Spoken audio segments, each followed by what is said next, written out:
Good evening friends, कैसे हैं आप सब। होपफुली सब अच्छे होंगे। तो चलिए बढ़ते हैं अपने नेक्स्ट टॉपिक की तरफ, जिसका नाम है अकाउंटिंग कन्वेंशंस। इट मीन्स परंपराएं। देखिए क्या होते हैं कन्वेंशंस। कन्वेंशंस होती हैं वो गाइडलाइंस जो किस लिए बनाई गई हैं, ताकि हम फाइनेंशियल स्टेटमेंट्स बना सकें। देखिए इनका कोई कानूनी आधार नहीं होता, यानी कि कोई लीगल बेस नहीं होता। क्या मतलब है इसका कि ये किस लिए बनाए गए।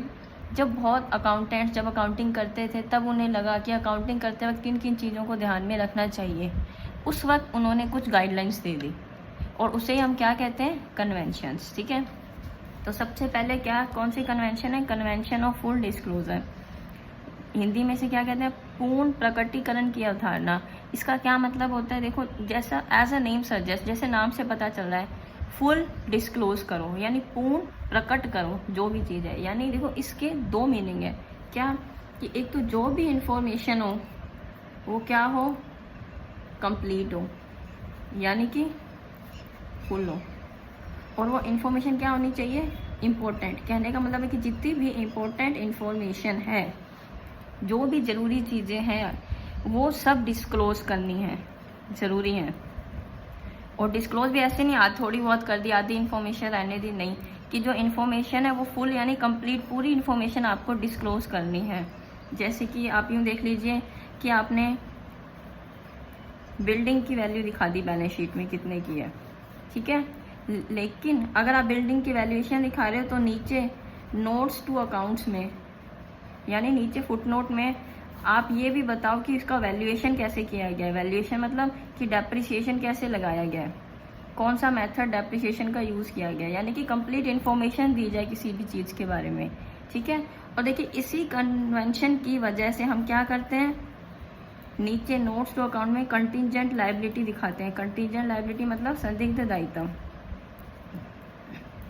ठीक है, यानी कि ये क्या कहता है कि इम्पोर्टेंट इन्फॉर्मेशन डिस्क्लोज की जाए और फुल कंप्लीट इन्फॉर्मेशन दी जाए ताकि वो अंडरस्टैंडेबल हो, यानी कि समझ सकें। ठीक है, अगला है कन्वेंशन ऑफ कंसिस्टेंसी। ये कन्वेंशन क्या कहता है, देखो कंसिस्टेंसी यानी एक रूपता। कंसिस्टेंसी मतलब कि एक बार जो मेथड फॉलो कर लिया आपने, कंटिन्यूअस आपको वही मेथड फॉलो करना है।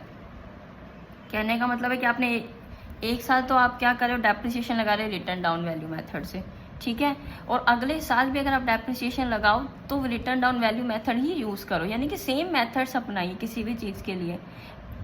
ऐसा नहीं हो कि एक साल आप रिटर्न डाउन वैल्यू अपना रहे हो, दूसरे साल आप स्ट्रेट लाइन मेथड अपना रहे हो। यानी वो ये कहते हैं कि एक बार जो मेथड अपना दिया वही ईयर बाय ईयर सेम होना चाहिए। लेकिन इसका मतलब ये नहीं कि आप उस मेथड को कभी चेंज नहीं कर सकते। हाँ, अगर आपको ज़रूरत है तो आप मेथड चेंज कर सकते हो, लेकिन उसका फिर P&L पर क्या इफेक्ट पड़ेगा वो भी आपको बताना होगा।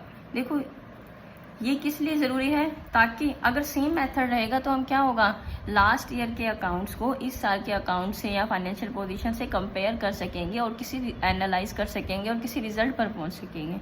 ठीक है, ठीक है, यानी कंसिस्टेंसी क्या कहता है कि एक बार जो मेथड या अकाउंटिंग प्रैक्टिसेस फॉलो कर ली, फिर वही ईयर बाय ईयर आप वही अपनाओ, जल्दी से चेंज मत करो जब तक ज़रूरी ना हो। ठीक है, अगला है कन्वेंशन ऑफ मटेरियलिटी। ये कन्वेंशन क्या कहता है, ये कन्वेंशन यानी महत्वपूर्णता की परंपरा, कि जो भी इंफॉर्मेशन आपको लगता है कि यूज़र को अफेक्ट करेगी, यूज़र यानी कि जो वो अकाउंट्स देख रहा है और उनसे कुछ जानना चाहता है, कि जो भी इंफॉर्मेशन आपको लगता है कि यूज़र को अफेक्ट करेगी वो इंफॉर्मेशन डिस्क्लोज की जाए। अब देखिए कौन सी इंफॉर्मेशन इंपॉर्टेंट है कौन सी नहीं है, ये हमें कैसे पता चलेगा। इस कैसे पता चलेगा, देखो ये डिपेंड करता है उस बिजनेस का नेचर कैसा है, उस बिजनेस का साइज यानी वो कितना बड़ा है छोटा है। जैसे मान लीजिए कि कोई बिजनेस है, उसकी टर्नओवर यानी सेल्स कितनी है, 1.5 लाख रुपए है, ठीक है, तो अगर रिपेयर पे उसके कभी 50,000 रुपये खर्च हुए तो ये इन्फॉर्मेशन क्या है, मटेरियल इन्फॉर्मेशन है, इंपॉर्टेंट इन्फॉर्मेशन है, तो डिस्क्लोज करनी पड़ेगी। और यही अगर उसके सिर्फ रिपेयर पे 50 रुपये ही खर्च हुए तो इन्फॉर्मेशन डिस्क्लोज करना ज़रूरी नहीं है। यानी ये डिपेंड करता है कि बिजनेस कैसा है, कितना बड़ा है। तो ये मटेरियलिटी कन्वेंशन क्या कहता है कि जो भी इंफॉर्मेशन आपको लगता है यूज़र के डिसीजन को अफेक्ट करेगी वो इंफॉर्मेशन डिस्क्लोज की जाए। ठीक है। अब कन्वेंशन ऑफ प्रूडेंस यानी कंजर्वेटिज्म, जिसको क्या बोलते हैं, रूढ़िवादिता की परंपरा, सतर्कता की परंपरा, ये बहुत इंपॉर्टेंट है। देखो ये क्या कहता है, ये एक प्लेइंग सेफ पॉलिसी है और ये हम भी अपनाते हैं। हम मतलब आप और मैं, हम सब अपने घरों में भी। कहने का क्या मतलब है, देखो ये कंसेप्ट क्या कहता है, ये कंसेप्ट कहता है do not anticipate a profit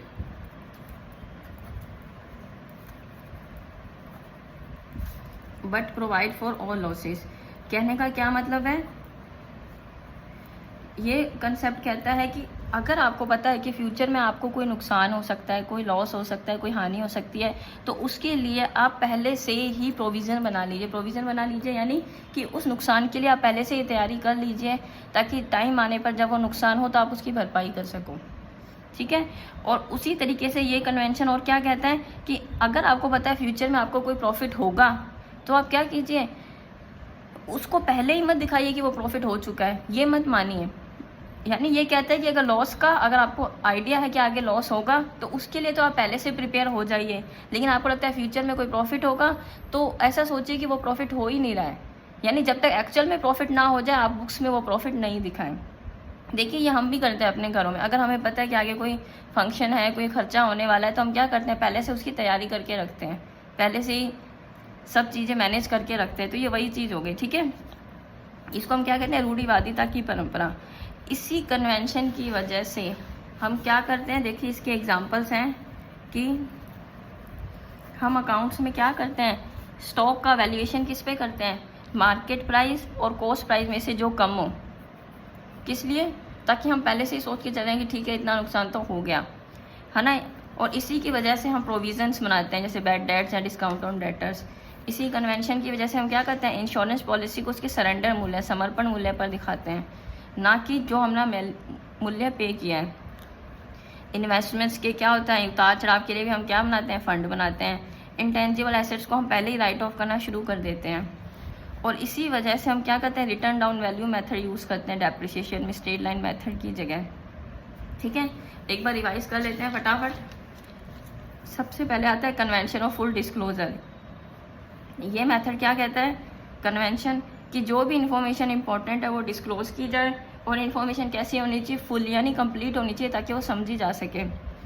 इसी वजह से यानी नोट्स टू अकाउंट्स में सारी इन्फॉर्मेशन दी जाए। और इसी जैसे हम नीचे कंटीजेंट लायबिलिटी दिखाते हैं। कंसिस्टेंसी की कन्वेंशन क्या कहती है कि एक बार जो मेथड हमने अकाउंटिंग मेथड या प्रिंसिपल्स यूज़ कर लिए, ईयर बाय ईयर हमें वही मेथड यूज़ करना चाहिए, जल्दी से उसे चेंज नहीं करना चाहिए जब तक ज़रूरी ना हो। कन्वेंशन ऑफ मटेरियलिटी क्या कहती है, ये कन्वेंशन कहता है कि इन्फॉर्मेशन जो आपको लगता है कि यूज़र के डिसीजन को अफेक्ट करेगी, वो इन्फॉर्मेशन डिस्क्लोज करनी चाहिए।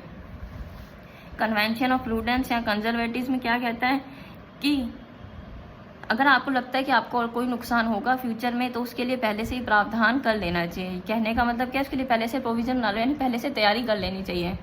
ठीक है। होपफुली आपको ये क्लास समझ आई होगी। अगर क्लास अच्छी लगे तो चैनल को लाइक करें, सब्सक्राइब करें। Thank you.